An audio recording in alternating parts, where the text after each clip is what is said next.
Hello student, in last video we have learned about the catfish culture.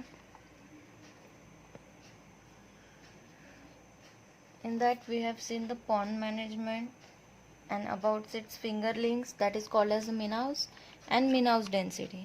ठीक है, अगर pond construct कर रहे हैं तो वो कौन से पॉन्ड में करेंगे, ओल्ड करेंगे या न्यू ज़्यादा अच्छा रहेगा, और फिर उनके मिनाउस जो है उनकी stocking density, that is the fingerlings, उनकी स्टॉकिंग डेंसिटी हमें कितना रहना चाहिए, और कैटफिश के साथ साथ अदर कोई फिश के भी हम स्पीसीज़ का हम कल्चर कर सकते हैं क्या, ये सब हमने देखे थे. अभी हम कंटिन्यू करेंगे हमारा ये टॉपिक. इसमें हम देखेंगे अब feeding management. Okay, it is the most important task.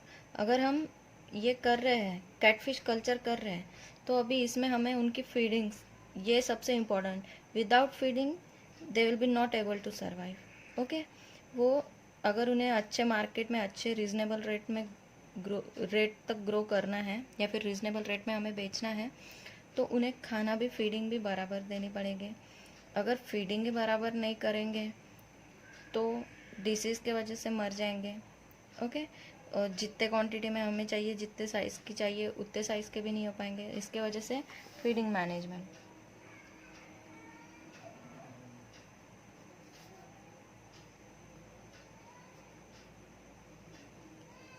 So at the starting, okay, provide 20% of feed daily for the first time for the first 10 days according to the body weight of stocking fish. ठीक है, जितने fishes हम stock करने वाले हैं, ठीक है, हमने स्टॉकिंग डेंसिटी में देखे थे कि अगर हम सिर्फ कैटफिश का ही कल्चर कर रहे हैं तो हम 4000 से 50,000 तक, 5000 तक, 4000 से 5000 तक हम फिशेज जो है वो स्टॉक कर सकते हैं. तो उनके बॉडी वेट के अकॉर्डिंग हमें उनको फीड देना है. सो पहले स्टार्टिंग में उनके बॉडी वेट से 20%, ठीक है, इतना हमें डेली उनको फीड करना है जब हम फर्स्ट टाइम स्टॉक करेंगे. ठीक है, so for the first time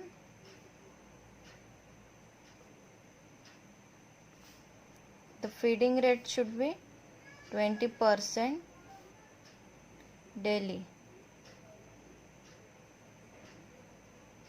to the body weight.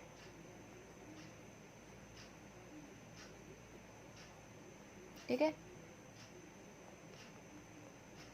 First time जब हम स्टार्टिंग में स्टॉकिंग करेंगे तो वो टाइम पे हमें उनके बॉडी के अकॉर्डिंग 20% फीडिंग उनको देनी पड़ेगी. Then usually the catfish minnow likes to eat the food at the night.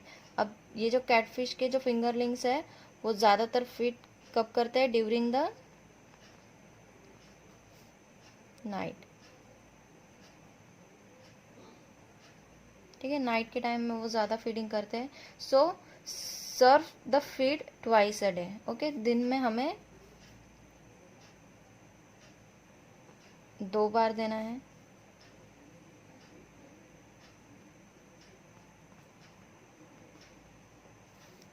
Reduce the feeding serving rate to 12 to 15% after the first 10 days. ठीक है, अब जैसे वो बड़े बड़े होते जाएंगे, ठीक है, जैसे जैसे उनका साइज बढ़ते जाएगा वैसे वैसे उनका फीडिंग रेट भी हम बढ़ाते जाएंगे. तो पहले 20% था, तो 20% से हमने बढ़ा के आफ्टर 10 days. ठीक है,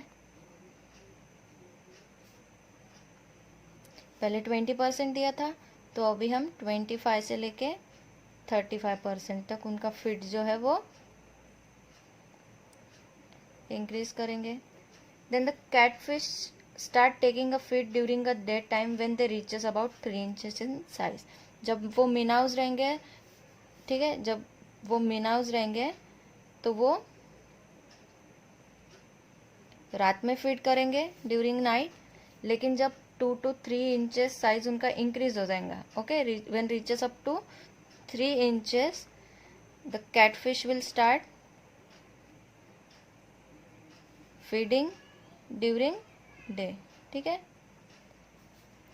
जब 3 inches की हो जाएंगी तो कैटफिश डे में भी फीड करेंगी और नाइट में भी फीड करेंगी, लेकिन जो मिनाउज रहेंगे वो सिर्फ नाइट में फीड करेंगे. Then after 1 month from the stocking provide them 5% of feed daily according to the body weight. ठीक है, अब 5% हमें और इंक्रीज करना है. सो 25 से 35 हमने उनको, पहले 20 था, फिर 25 से 35 किया। अब हमें और इंक्रीज करना है अप टू 40%, ठीक है, up to 40% after 1 month of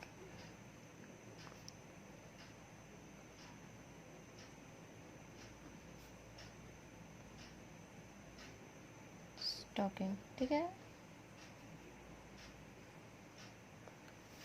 after 1 month of stocking हमें 40% इतना उनको फीड देना पड़ेगा, क्योंकि जैसे जैसे उनका साइज इंक्रीज हो रहा है वैसे वैसे उनकी फीड भी इंक्रीज हो जाएंगे। उसके वजह से हमें धीरे धीरे, एक साथ ही नहीं, अगर हम एक साथ बहुत ज़्यादा अगर खाना उनके सामने डाल देंगे तो सबसे पहले तो वाटर भी पोल्यूट होगा और उसके वजह से मच्छियाँ मर जाएंगी। उसके वजह से हमें उनके बॉडी वेट के थ्रू ही हमें उनका जो फीड है वो इंक्रीज करना है। Then now measure the average weight of a catfish after a certain period and feed them according to the average body weight. Okay, उनका बॉडी का मेजरमेंट लेके कि मतलब उनका एवरेज कितना हो सकता है और उसी हिसाब से according to the body weight, okay, according to the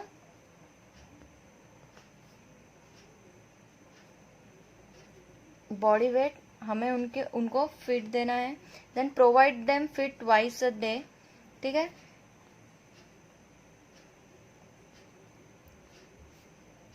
twice a day, दिन में 2 बार उनको फीड देना है। Then first in the morning and rest in the evening, first in the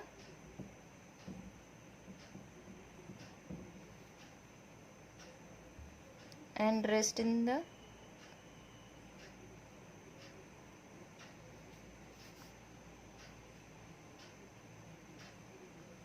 first हमें मॉर्निंग में देना है, then rest in the evening. Always provide adequate feed according to the age and body weight of the fish, okay, according to the as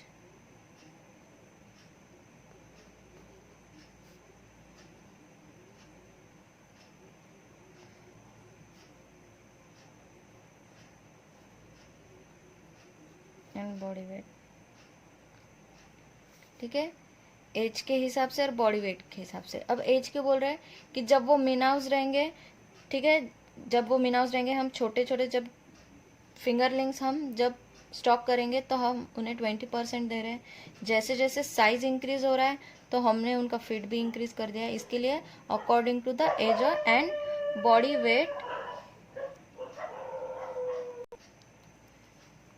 if you provide a catfish less feed than the daily demand, then they will not live and grow properly. अगर हम जो feed है, उनके जो feeding rate है वो अगर उनको लेस दे रहे हैं, ठीक है,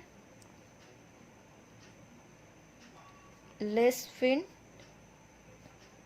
देन द डिमांड, ठीक है, अगर लेस फीड भी दे रहे हैं तो भी वो not live and grow properly, ठीक है, लेस फीड अगर दे रहे हैं। And if you serve the excessive feed, ठीक है, अब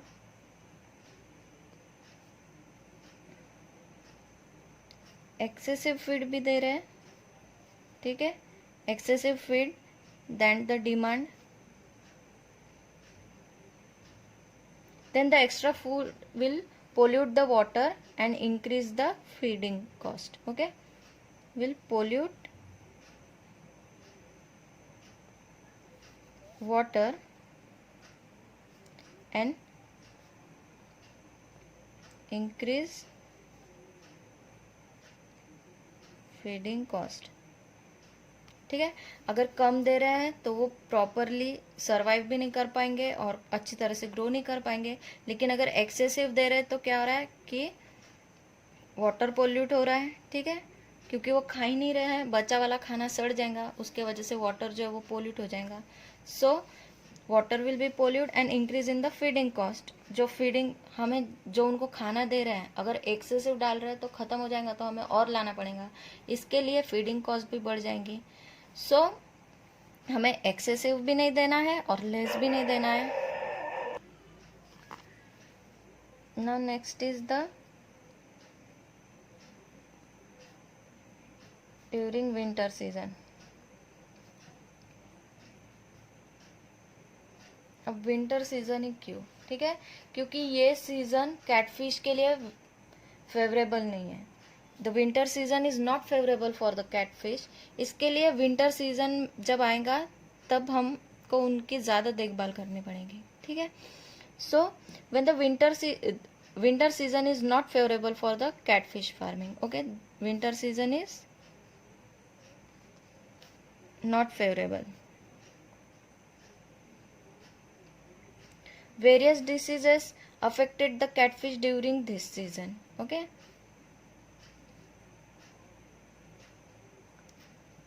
various diseases.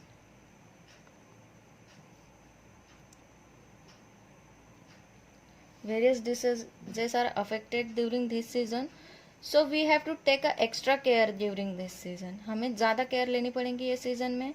Change the water on the regular basis. सबसे पहले तो change the water on the regular basis, that is every 15 days.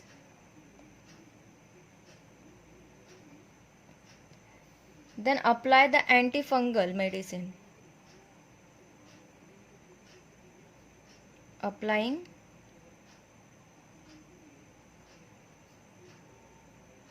anti-fungus medicine. Okay, तो पहले तो हमें वाटर चेंज करते रहना पड़ेगा हर 15 डेज में. देन हमें एंटी फंगल मेडिसिन ये जो है ये पॉन्ड में अप्लाई करनी पड़ेगी.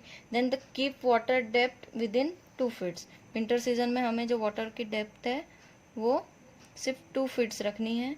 And then if you notice the excessive amount of ammonia gas, then we can use the Ganox. Okay, if ammonia gas is in excessive amount, ठीक है, एक्सेस अमाउंट में रहेगा तो हम गायनोएक्स ये मेडिसिन हम यूज़ कर सकते हैं. So this medicine removes the ammonia gas from the water. Okay, तो हम ये मेडिसिन यूज़ कर सकते हैं. Then catfish collection.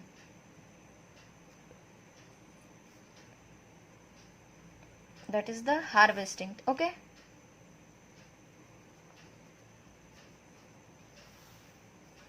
अब हमें हार्वेस्टिंग किस टाइप से करना है. So we can use the net for the collecting fish from the pond. Okay, we can use the net for collecting fish from the pond, but it is very difficult to collect catfish from the pond by using net. Okay, but it is difficult. So difficult है, इसके वजह से हम क्या करेंगे, तो पहले हम क्या करेंगे, वाटर को ही पॉन्ड से रिमूव कर देंगे. ठीक है, वाटर को पॉन्ड से रिमूव कर दिया, फिर उसके बाद हम फिश कलेक्ट कर लेंगे. इस टाइप से हम कलेक्शन कर सकते हैं. So if you want to collect all the fishes at once, then we have to remove the water from the pond. Always try to collect the fish when it is in morning or afternoon. So collection is during morning और afternoon. Okay, एक तो सुबह करेंगे या फिर शाम में करेंगे. ठीक है, then never collect the catfish when there is too sunny weather outside. Okay, जब बहुत ज़्यादा सनी वेदर रहेगा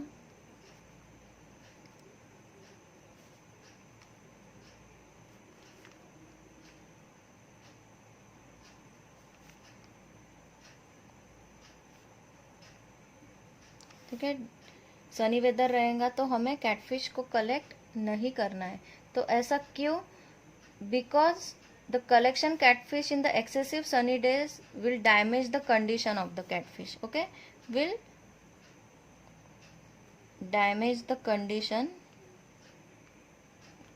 ऑफ कैटफिश. दैट्स वाई हमें एक तो मॉर्निंग में करना है या फिर शाम में ही उनका कलेक्शन करना है. Then the catfish has a greater demand and high price in the market. Okay, it has a greater demand and high price rate in the market. Then the catfish also have the medicinal value and very suitable for the patient. It has a medicinal value. So if we do a proper culture, अगर हम बराबर से catfish को feeding दे रहे हैं, बराबर से हमने अगर पॉन्ड मैनेजमेंट किया है, so in a 10 months we can grow about in 10 months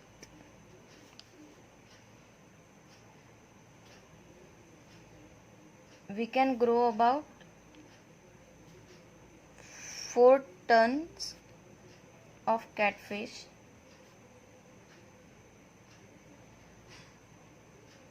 from a pond of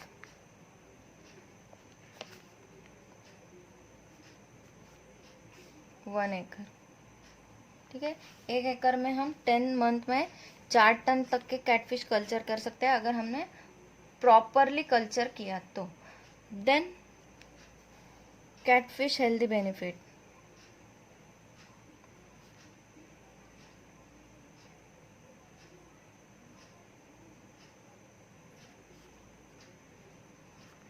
okay, catfish health benefit. So catfish के बहुत ज़्यादा हेल्दी बेनिफिट्स है. So first is the catfish is a source of omega 3, source of omega 3 and omega 6. It is a rich in source of omega 3 and omega 6. Then catfish is excellence in the source of protein. It is also a excellence in a source of B12 vitamins, and it is also in a good source of minerals like magnesium.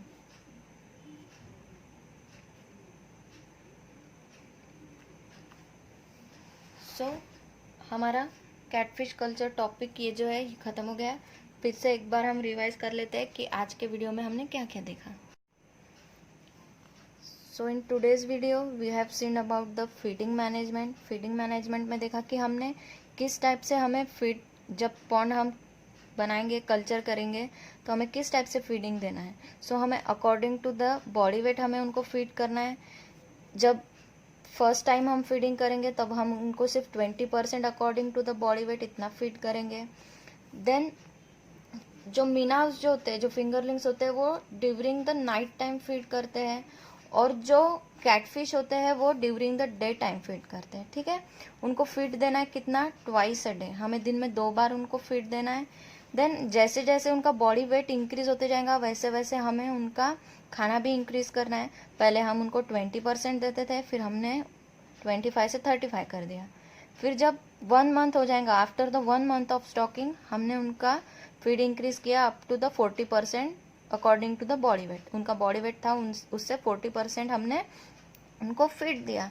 तो हमें उनको feed देना है 2 time, एक तो morning में और दूसरा इवनिंग में, और अकॉर्डिंग टू द एज उनको फीड देना है. ठीक है, मीनाउस रहेंगे तो उनको कम फीड देना है, और अगर बड़े हैं तो हमें उनको ज़्यादा फीड देना है. देन हमें लेस फीड भी नहीं देना है. अगर हम लेस उनको फीडिंग करते हैं तो they will not survive and not grow properly. अगर हम उन्हें एक्सेसिव भी दे रहे हैं तो फिर वाटर पोल्यूट हो जाएगा और फीडिंग कॉस्ट भी हमारी इंक्रीज हो जाएंगी. इसके वजह से फीडिंग जो है हमें बराबर उनके बॉडी वेट के हिसाब से देना है. Then during winter season, so it is not favourable for the catfish. Okay, ये जो सीज़न है वो उनके लिए फेवरेबल नहीं है. इस टाइम में उनको वेरियस डिसीजेस होते हैं, उसके वजह से हमें ये टाइम में उनका ज़्यादा से ज़्यादा केयर करना है. सो केयर करते वक्त क्या करेंगे, पहले तो हर 15 दिन में उनका वाटर चेंज करेंगे. Then anti fungal medicine apply करेंगे, और जो वाटर की जो डेप्थ है वो कितनी होनी चाहिए, अप टू द 2 फीट्स, इतनी उसकी डेप्थ होनी चाहिए। और अगर एक्सेसिव ऑफ अमोनिया अगर वाटर में प्रोड्यूस हो रहा है तो उसके लिए हम मेडिसिन यूज करेंगे, दैट इज द गाइनोएक्स। हम ये medicine to remove the excess of ammonia, इसके लिए हम ये मेडिसिन यूज करेंगे। Then harvesting. अब हार्वेस्टिंग तो ज़्यादातर फिशेस की हार्वेस्टिंग नेट से ही की जाती है, लेकिन ये डिफिकल्ट होता है कैटफिश को कलेक्ट करने में। इसके लिए हम क्या कर रहे हैं कि पूरे पॉन्ड को ही खाली कर दे रहे हैं। पूरे पॉन्ड को खाली करने के बाद फिर फिश को कलेक्ट कर लेंगे। अब कलेक्शन कब करना है? During the morning and afternoon. हमें एक तो उनका कलेक्शन हम सुबह में करेंगे या फिर शाम में करेंगे, ठीक है। अगर ज़्यादा सनी वेदर है तो हम कैटफिश को कलेक्ट नहीं करेंगे। क्यों? क्योंकि that will damage there condition, ठीक है। तो मार्केट में इसकी ग्रेटर डिमांड है और इसकी हाई मेडिसिनल वैल्यू है ये फिश की। अगर हमने प्रॉपर कल्चर किया तो हम 1 एकर्स में 10 मंथ में हम 40 टन्स ऑफ कैटफिश हम कल्चर कर सकते हैं। Then the healthy benefits. So it is good in a source of omega-3, omega-6, in protein, in vitamin B12 and in mineral also like magnesium. So thank you.